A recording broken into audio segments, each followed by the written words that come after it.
अस्सलामुअलैकुम वरहमतुल्लाहि ताला वबरकातुहू। मोहतरम सामीन किराम, आज करो इस कत अकि तिस अमल हंस यस बज़ाहिर छोट मगर तसीर किन बेहद अजीम।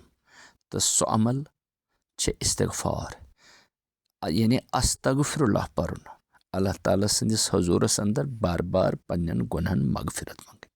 हजूर अलैहिस्सलातु व तस्लीम मासूमुल अनिल ख़ता मगर तकरित अहदीस मुबारकन अंदर वारिद कि दोहस मज सत्ति या हत्य लट या सत्ति पे हत्य लट ताम रसूल रहमत अलैहिस्सलातु व तस्लीम इस्तगफार मंगान। अस्तगफिरुल्लाह तआला रब्बी मिन कुल्लि ज़ंबिन व अतूब इलैहि व अस्सलु तौबा। इस्तगफार कोता ताकतवर अमल अथ मुतलिक तारीख इस्लामस मज अख ईमान अफरोज वाक़ मिलान।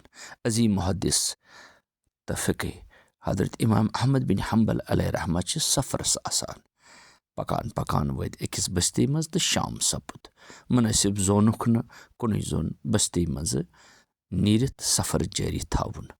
तो अवकिन न्यून फैसले चाय मस्जिद मज नमाज पर्क तो अतनसी कयाम करनुक आख जहनस मज ख्याल।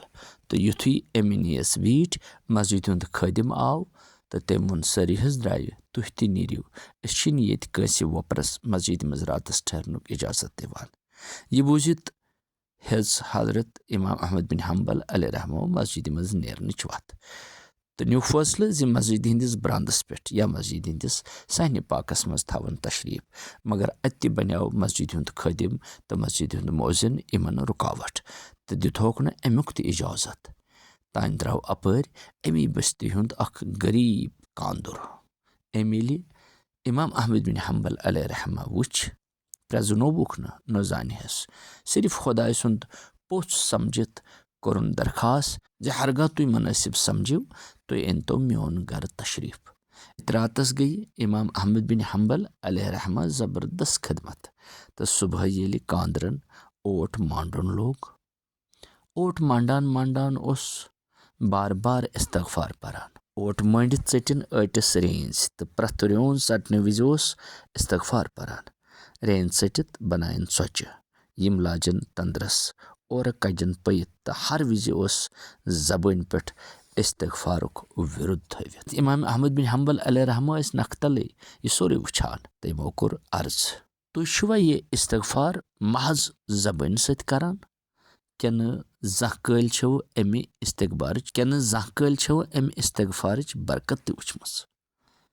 कांदरन कोर अर्ज हजरत अल्लाह ताला सुन फजल करम तो यम इस्तगफारच बरकत जे आज ताम युस मे दुआ मोंग सह दुआ गो कबूल। बस अम पत त्रो कांदरन अख ज्यूठ वश फरमोस बस बस क्या अर्ज कोरन हजरत सिवाय गो न मे अख दुआ आज ताम कबूल जान दाई तस जरच जरच पाई बह क्या जान फरमोस सह क्या दुआ अर्ज कोरन जे सख तमा ओसुम जे बह वुछा बुथ हजरत इमाम अहमद बिन हम्बल रहमतुल्लाहि ताला अलैह। यह बूजित फुट हजरत इमाम अहमद बिन हम्बल अलैहि रहमास उश तो वनस कांदर बाया अल्लाह ताला ना चोन दुआ कबूल कोरमुत। इमाम अहमद बिन हम्बल पाने चनिस दरवाजस पे आमुत। सुबहान अल्लाह। यह गो इस्तगफारुक तसीर। इस्तगफार दिलन नरम करान तो तकदीर बदलावान। कुरान मुबीनस अंदर वारिद फ़कुल तुस्तगफिरू रब्बकुम इन्नहु कान गफ़ारा सूरह नूह यानी इस्तगफार करियो अल्लाह ताला मंगियो मगफिरत बेशक सो बख्शन वोल। इस्तगफार रिज़्क़ दरवाज़ खोलान रहमतुक बारान त्रावान तो दिलचन वरनियन आबाद करान तो दिलचन वरनियन आबाद करान।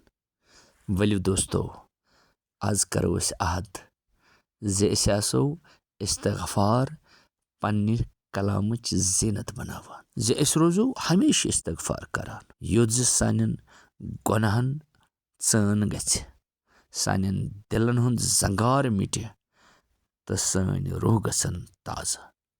वलियो बड़ हट परो अस्तगफिरुल्लाह ताला रब्बी मिन कुल्लि ज़ंबिन व अतूबु इलैहि व अस्सलहु तौबा। शुक्रिया।